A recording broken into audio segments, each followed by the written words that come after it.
I am so honored to have this conversation with Joy Lenz, who's an activist, an author, and I must say now, a dear friend. Shall we? Let's do it. Let's talk. Oh, I'm so honored and grateful to be here.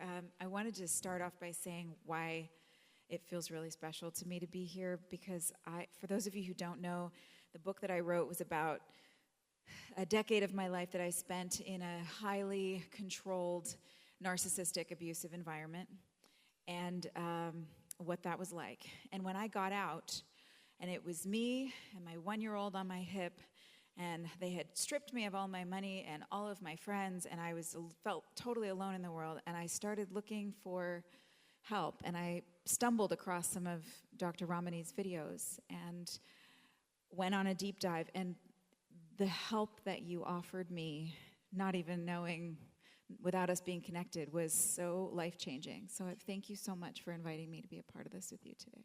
Thank you. I'm always sad when my work helps someone. So I'm like, oh, it means you've been through it. But I'm glad it was. But so thank you. All this years later, we're still in it together. This is amazing. So thank you. It feels really special. Okay, so before we really dive in, I want to ask, I feel like it's important to acknowledge that the word narcissist and gaslighting, narcissism, they're being used in maybe inappropriate contexts a lot, particularly in social media right now. And I was hoping you could just talk to us a little bit about, just give us a reality on those words, please, so that we know what we're dealing with. Yeah, I mean, there's two things happen at the same time, good and bad. This word narcissism percolated into the public consciousness. I've been doing this research since the early 2000s. Actually, shortly after my daughter was born, I had to come up with a research program at the university. This interested me. All of my mentors said, oh, sweetie, you were so smart, and now you're destroying your career. I'm like, no, this is interesting. And they're like, okay, off to you, no one's ever going to pay attention to this. And then the world changed, right? So the word narcissism has gotten overused in social media. I think people are using it to describe their frustration at somebody who shows up late to dinner. They're using it to describe their frustration as a partner who flirts inappropriately, right? Those things may not feel good, but it ain't this. And I think what's happened is people who are actually going through relationships with partners who have this personality style, which is a lot of stuff all together. It's not just a person who's selfish. It's not just a person who's entitled. It's not just a person who demands what they want right away. It is a consistent, dehumanizing, invalidating pattern. I'm going to keep saying that word, that happens over time, and it is unrelenting. And it is the low empathy, the entitlement, the grandiosity, the arrogance, it's the pathological selfishness, the excessive need for validation and admiration.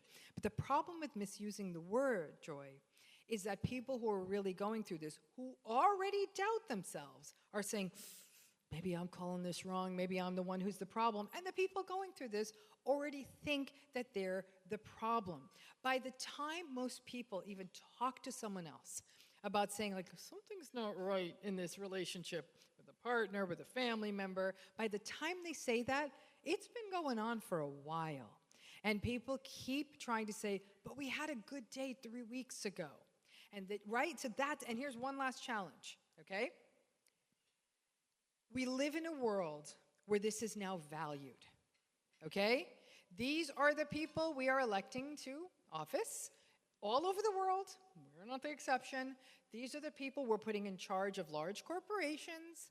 These are the people we're putting in charge of all kinds of large organizations. So we're valuing this. Narcissistic people make higher salaries. They're more likely to be represented in leadership. They have greater success at dating. They're rated as more attractive. They're kind of winning. And so when a person's in a relationship with someone, and this matters a lot in the DV conversation, when a person's in a relationship with someone who's charming at dinner, who's charming with your family or with your friends, who is charming at work, and then they come home and they eviscerate a family member or a partner behind closed doors, guess who doesn't believe the survivor? Everybody. Everyone around them. This is what's unique about narcissism, is those, you want to call them masks, you want to call them different repertoires, call them whatever you want, but this is not a person. This is a person who is able to turn on and off the switch. This is not a person who always presents badly. So how do you get the... No, I'll come back to that actually. First, I want to ask you, because you said all of these little things. You said the gaslighting and the devaluing and all these sort of pockets of patterns. Can you describe for us what actually is the anatomy of an emotionally abusive relationship? Yeah, so an emotionally abusive relationship, at its simplest core, is one where a person not only doesn't feel psychologically safe, but there's this tension, this hypervigilance, this compunction to be better. This is my fault. If I only got that right, if I only did this right, if I only didn't say that, if I only looked this way. So it's that sense of self-blame, which we do because people feel driven to stay attached to a partner, to a relationship, to a family that they created. So what happens is that the survivor often does take that on. Maybe I'm just getting this wrong. Maybe if I just tried a little harder.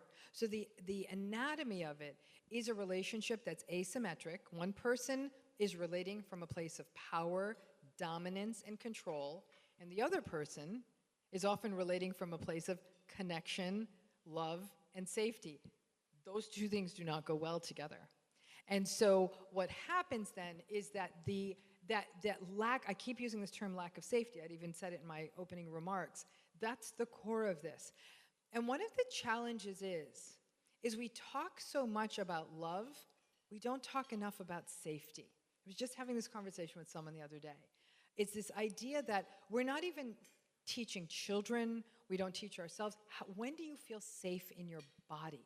Because that's what it is. And every survivor I've talked to, and I've had the privilege of talking to thousands of survivors, it always comes down to that. They said, I didn't feel safe in my body, but I didn't even think that was a thing.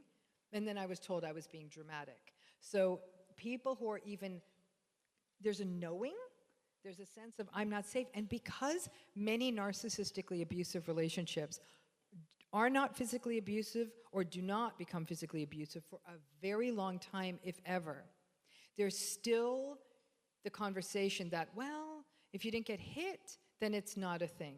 If you don't get hit, then other institutions can't weigh in. If you don't get hit, law enforcement can't weigh in. But emotional abuse is the takeoff ramp. It's the runway. As though you're just made up of your body and not a soul and not a person. Yeah, not a inside of person. it. Yes, yeah. And that's this loss of safety. And so that's the issue. Really relate to that. I have felt that even I've experienced narcissistic abusive relationships after the one that I was in, unfortunately, because it took me a while to untangle and to learn what those patterns were. But one of the things that I remember hearing in my mind, and I'm sure it was subconsciously from something you said once, which was that I'm spending all my time trying to figure out if this person is a narcissist, but I don't feel safe. And I guess that's really the point, isn't it? Like, whatever's going on, I don't feel safe. So let's go, that's the key. And going back to your social media point, a lot of people, we must get that email. I've got members of my team here saying, yep, we get this message all the time. Dr. Ramani, tell me if my partner's narcissistic. I'm like, why is it? First of all, no, I cannot. I am not going to meet your partner. Thank you very much. I don't have enough hours in the day. But number two, what is that about? I said, doesn't feel safe. Your subjective experience of this relationship is you can't have a voice. You can't speak your truth. You can't show up as yourself. If you do, you will be shut down. You can't express your needs. Anything you do in this relationship will be pathologized. That's what I'm hearing. Does it matter if they're narcissistic or like as though if you tell me that piece, then I'm convinced? We have to live in a world where people understand that their subjective experience is real. And the problem with what's happening in the world is that more and more and more vulnerable folks are being gaslighted by larger systems than them. So everybody's doubting themselves. But if we could trust that, no, this is not okay, but we don't, that's the challenge. So tell me they're narcissistic, and then I'll have something to work with. I'm like, sweetie, what you just told me, I don't care if you want to call them narcissistic or you want to call them, I don't know, a hippopotamus. This is not okay. Yeah, whatever's going on, you're not in a relationship where you feel safe. Yeah, you're right. I mean, yeah. So then what would be, I guess, what are some of the social or psychological factors, if there are any, that maybe make someone more susceptible to being involved in one of these relationships? Are there, or is it just a free-for-all? Okay, so here's I have to say, okay, so somebody says, I'm sure many of you are in happy relationships, but let's say you weren't. Let's say it was before that time. Or let's say you are looking for someone, and someone's like, hey, I have someone I'd like you to meet. They are attractive, charming, charismatic, successful, engaging, interesting. Are you going to say, oh, hell no, right? I would, but that's because I've been doing this stuff for a while. My point is... How handsome? Right, because right, yeah, I don't trust after a certain... So the issue becomes one of the challenge with this personality style. Listen, this isn't a new conversation. I remember years ago, my younger daughter, we had a long ride to school in traffic, right? So she would do her world history homework because she never did it on time. So she'd do it in the car, okay? And I'd say, teach me so maybe this will help you do well in this class, right? So she'd start talking about whatever the heck, I mean, we got to whatever that is, 40 weeks of world history. I learned a lot. But what I learned more than anything is story after story after story she was telling me was everyone in the world history book was narcissistic. I'm like, oh, this is interesting. The nice people don't make the history books, do they? You don't hear about the sweet baker down the street or the really nice stonemason. Who is in the books? The people who invaded, the people who led, the people who pillaged, oftentimes the people who were cruel, who started wars, all of that. So history, sadly, is written by people with these personalities. So my point to your question, what I really want to break people out of thinking is that there's people out there who are narcissist magnets, that somehow you've got a sign around your neck saying, sucker here, I keep attracting toxic people. No! I have felt like that so many times in my life. This is a compelling, charming person, right? So that's the challenge. Now, here's where it gets interesting or tricky, really. It's the vulnerability to getting stuck in such a relationship. So there are vulnerabilities to getting stuck. Having had a history of trauma can make a person more vulnerable to getting stuck. Having a history of these relationships, having had this kind of be a style that is associated with what happened in a family of origin, a lot of invalidation and silencing and a lack of safety from childhood. These things can lead a person who is in an emotionally abusive relationship to say, maybe it is me, or I need to try harder, or there's almost a normalization, that toxic patterns start to feel normal so you don't question them, and you think, well, this could be fixed. And ironically, Joy, people who are actually from really, really, really happy families, who like love conquers all and we can talk through anything, find themselves stuck. And I have worked clinically with so many people who said, you know, my parents had a great marriage, have a great marriage. We kind of solved problems. We talked them through. So I thought this could be worked on. 25 years later, they're saying, I am going to have to give up some hope on that one. But so there's a lot of things that can predict why people get stuck.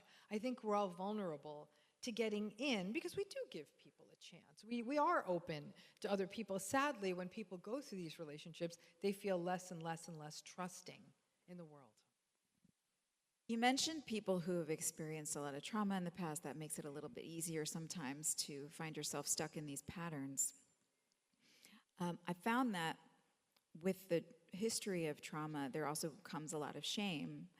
And I wanted to just read this paragraph that you have here in your book. By the way, if anyone has not yet read It's Not You, by Dr. Ramani. I got to keep the lights on, please. I highly recommend it. Make sure you have your pen with you to mark it up. And also the audiobook is exceptional. You're a wonderful narrator. I really enjoyed that. Okay, so here's the thing I wanted to read. Why do survivors blame themselves for what happens to them in toxic relationships? Is it a relic of childhood? Is it a way to stay in control?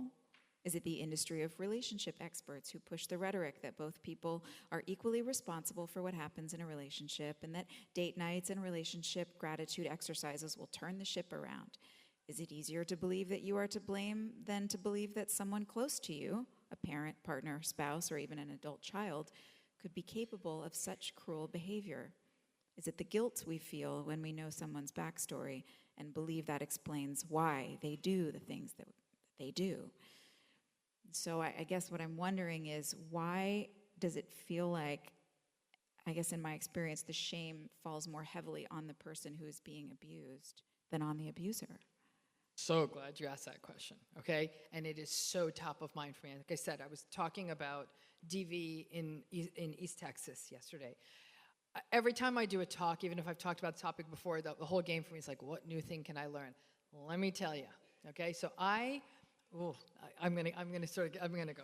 Getting all worked up. I love it. A little bit worked up here. I pulled an article from 1964, okay, from the Archives of General Psychiatry. The article was called "The Wife Beater's Wife." It's a bad start, okay? And what the article did was, it positioned the woman who was being abused in the relationship as being aggressive, masochistic, and unfair to her husband, who had to drink to cope with her, and that the violence in the relationship was therapy for him. 1964, folks. I was born in 65, all right? So let's call it the same. That was 60 years ago. It wasn't that long ago. This was in a published psychiatric, still prestigious, psychiatric journal to this day, 60 years ago. And this was based on 30 women who actually called the cops when they were being domestically abused, which was its own form of courage. And these women were being told they were aggressive, masochistic, and basically the problem, okay?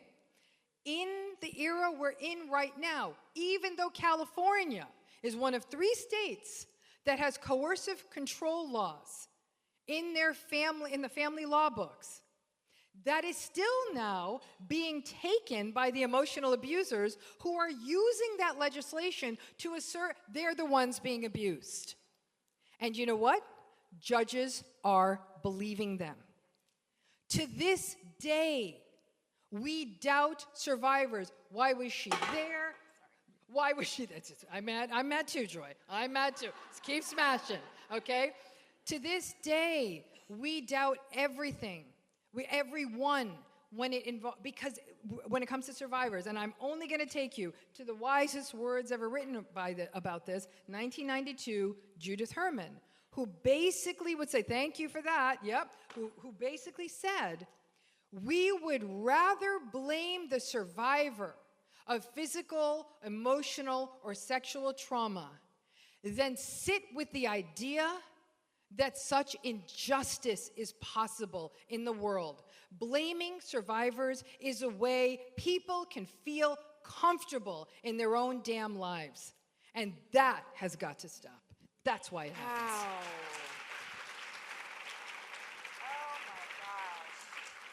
So how do we start that conversation? You know, you're sitting down with someone that is a friend, and they have known the person that you've been abused by and hurt by and harmed by, and you want to explain to them what this person is really like when they come home. How are everyday Joes, people who are not used to dealing with this sort of thing on a regular basis, maybe even judges who don't live with it and they don't understand the nuance? I guess my question is twofold, which is there a way to discern the difference between someone who is using words like narcissism and gaslighting in an appropriate versus inappropriate way? And then how do you help them help your community understand the truth of it? So I want to go back, okay? Because I'm going to almost give you a really quick, pat answer, and then I'm going to explain why. I don't think you can convince someone else, and that's the problem. Survivors are, in some ways, become the moth to flame. Like, I need other people to understand what I'm going through. And the countless hours I've spent saying, I need you to get it. You're not going to convince other people. Back to Judith Herman. Other people don't want to believe that relationships can be dangerous, families can be dangerous. Like, sadly, it's almost like you're sitting back and waiting to see if this happens to them, then they're finally going to get it, which is unfortunate. But I have seen people destroy themselves in the process of saying, I need you to understand what this person's like when they get home. I need you to understand what they're like. They were so charming at the dinner party. The minute the car door closed, it was utter chaos and emotional evisceration. And you know what people will say? Are you sure you're not making too big a deal of it? Joy, Relationships are hard. Relationships are hard, okay? Let me tell you about relationships are hard, or it takes two to tango, all right? I sat on a stage last year once where a very, very, very eminent person in the field had the audacity to say to an entire audience of people, several of whom had been through emotionally abusive relationships, she turned to me and she said, oh, this narcissism thing is just a fad. Now, the good it's a Indian real long girl, fad. I'm saying the good Indian girl Ramani's like, you shouldn't speak out. But the part of me who's got a little purple bit, dress girl. But yeah, the purple dress girl finally put the purple dress on and had a little bit of the spirit of folks like Patty and me, who was a fighter. And Patty, you know, sometimes talks too much. So I had some of that fighting spirit in me. And I said, give me back the mic. And I said, I wish this was a fad. I wish this was a fad, because then I wouldn't have to do this. We wouldn't have to watch people go through this. It's not a fad. In fact, that article from 1964 shows us this has been happening in brutal ways for a long time. I can't tell you how many folks I've sat with. Particularly, I've had the real honor and pleasure of working with clients who are in their 70s, who are in their 80s, late 60s, who've said to me, you know, Dr. Ramani, if this work had existed 25 years ago, I would have gotten out. I didn't know this was a thing. And I sat in multiple therapist offices and were told, relationships are work. My favorite was, screaming at you is how he copes with the marriage. What?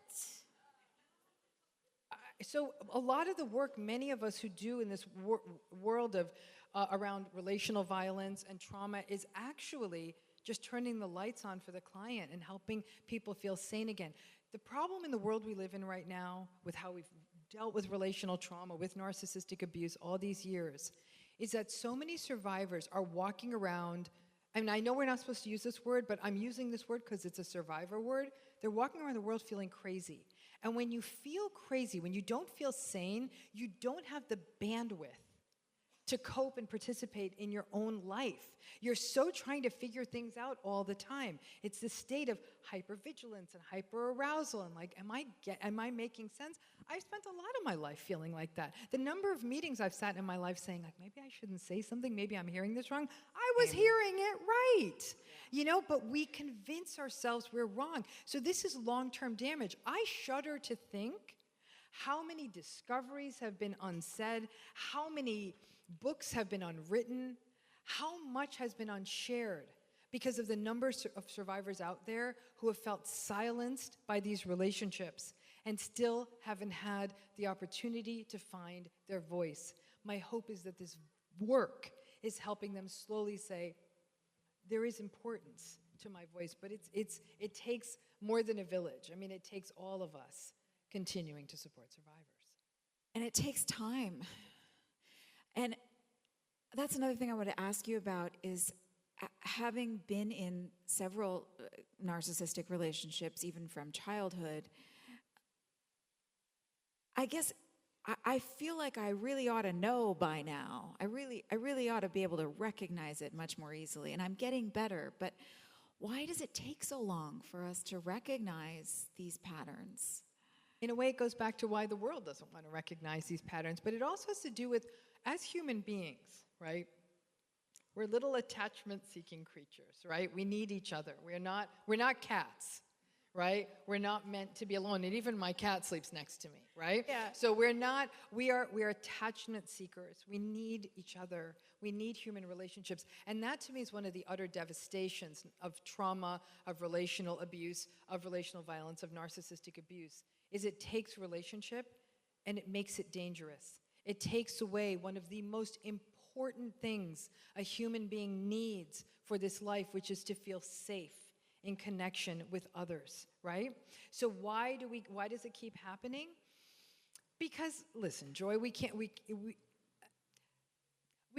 discount every person who seems a little like charming, like, oh, you're charming, don't talk to me, Right. right? But like, listen, I've had it happen relatively recently where, I was working with someone and then we kind of got a little bit of a narcissistic throw around, and there's smart people, we should have, but in many ways, I kind of knew in my body, I'm like, oh, something isn't quite right here, and then it's borne out. And so we can only move with so much caution, or we're going to cut ourselves out from the world. And this is actually something that happens for survivors of complex trauma, of narcissistic abuse, is that there's this vacillation between desperately wanting to be in a relationship, sometimes getting into dangerous relationships, and being terrified of relationships. And this push-pull ends up becoming the legacy of this, because all of life happens, all the good stuff in life happens in the gray, not where the light, not where it's all off, where it's all on, but in that gray. But we go in because we need each other. We need human relationships. And I think that the piece that we could be doing, even as sort of an antidote to all that's happening with narcissistic abuse, is help people see it. But listen, I even read the news, and I'll read something ridiculously narcissistically abusive is happening in the news, and people say, well, they didn't really mean it. And I was like, oh my gosh. The willingness to make excuses for other people is something that a lot of us were raised on like it was mother's milk. Yes, and it also, once you experience that trauma, I've found myself, okay, I'm aware that I've experienced this trauma, so my natural bent is to be more cynical and to not trust. And so when I meet someone who I don't trust, I start thinking, maybe it's me being cynical and this person is actually lovely. And so now I'm cutting myself off from relationship with someone who might be great because of my own trauma, when actually I should just be listening to my body. Listening to your body. And the maybe it's me becomes that sort of thing that allows us to stay connected. And if it's been happening since childhood, maybe it's me becomes the core of attachment and connection. So, what does healthy relationship look like? Can you tell us? Do you have nuggets for us? Any bullet point checklist? Okay. I'm going to put safety at the top of that list. Healthy relationships are safe, they're reciprocal, they're compassionate, they're respectful, they're growth-oriented, they're comfortable. A person feels seen. It's a place where you feel safe expressing your needs. There's even this phenomenon. I remember teaching my undergrads about it. I think the two that remained awake in the whole class. But when I would teach undergrads, there's a phenomenon called the Michelangelo phenomenon in relationships. And to me, that's the gold standard of the healthy relationship, right? Never would happen in a narcissistic relationship. But in the Michelangelo phenomenon, as it's listed, as it's described, is that a partner sees the potential in the other partner so much that they cultivate that in them. Wow, this is the most amazing apple pie. You know what? We should get you to maybe even start selling these to people. Like, these are amazing. Like, I know you love to bake. It's to see that the beauty and the gift in the partner and not be so caught up in one's own ego that you try to keep the partner down. Remember, a narcissistic partner would be threatened by your apple pie. How do you know the difference between somebody who is like looking at your apple pie and going, I know that what this person needs is for me to pretend like I'm super supportive of them. And so as being super supportive, then once they think I'm supportive, now I've got them. You know some dark people, Joy. Yeah. It was a bad relationship. It was a bad relationship. So what you're talking about is this capacity for the narcissistic person to mirror, okay? This is a good takeaway. Business, life, family, love. I'm telling you now. If I know what you want, so if I'm trying to hook someone into a relationship, I'm studying you, okay? I'm studying you. Everything, even your expressions. It's like I'm sort of kind of going, creepy. It's a dance, right? What do you want? What are your vulnerabilities? I'll even go in there and say, Joy, what's your greatest fear? And you know what I'm doing with that greatest fear? I'm putting it in my back pocket so I can use it to hurt you down the road. We're talking, healthy relationships are long games. anybody can look good for 6 weeks. Okay?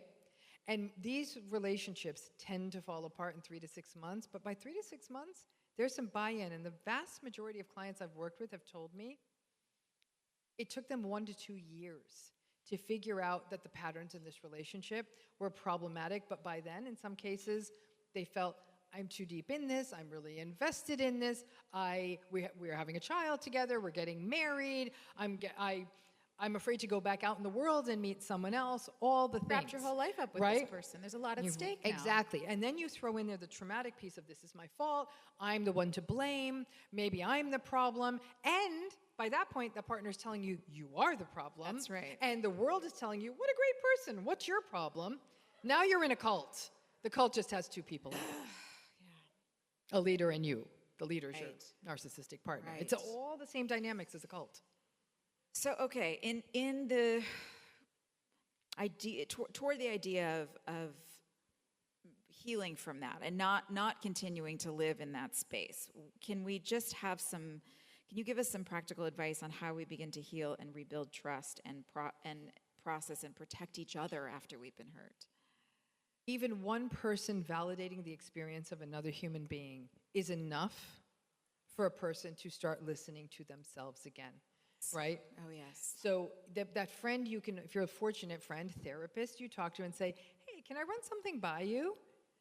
And your friend or even your therapist gets angrier than you. Are you, what? Wait, that's not okay. We're supposed to be a little less emotional as therapists. I tend to get a little bit messy in the room with the client. But But a person who says, that's not okay, I have a dear friend in the room who I must call 3 times a day and says, was this crazy? That was absolutely nuts. And so that sense of validation, of being seen, that is step 1, and that takes one person, okay? But other things that have to happen is we create, in the substance use world, we call it recovery capital. It's all the stuff that helps us recover. It's social support, it's meaning and purpose, it's safe and healthy relationships, it's therapy, it's stuff that shores us up and makes us stronger. But we also have to help, again, I'll tell you a big one for a lot of survivors, and this is going to be a controversial thing to say here, but we also have to break people out of this idea that they have to forgive. Just that, people realizing like, oh, I don't have to forgive someone to heal. No, you may in 20 years, and even if you don't then, you'll be fine. So this sense of almost breaking down the old paradigms of what seemed like a requirement and being honest with yourself through this experience, but more than anything, building up a sense of community, a sense of safety, a sense of other people, of validating supportive voices and places in your life where you can show up as you, whatever that looks like. For some people it's work, for some people it's volunteering, for some people it's with friends. Honestly, with some people it's with pets and animals and being in nature. It's any of those things, but it's fostering that where you can be you and you're saying, oh, wow, this is me. Listen, in the simplest way, I have survivors who said to me, they say, I don't even know what I want on my pizza. I was told I liked pepperoni on my pizza, but now that you're asking me, I don't know. Even the most fundamental choices get stolen by emotionally abusive and narcissistic relationships. It's understanding, in the most basic terms, what do you want on your pizza? Taking the time to heal and learn about yourself, Yeah. Well, thank you so much, Dr. Ramani. Thank you. I'm so grateful that you brought us Thank here. you. Thank you for all your work. Thank you. And thank you for all you're doing to help people feel safe. I hope everyone learned something. And don't go home and start yelling at the narcissistic people in your life.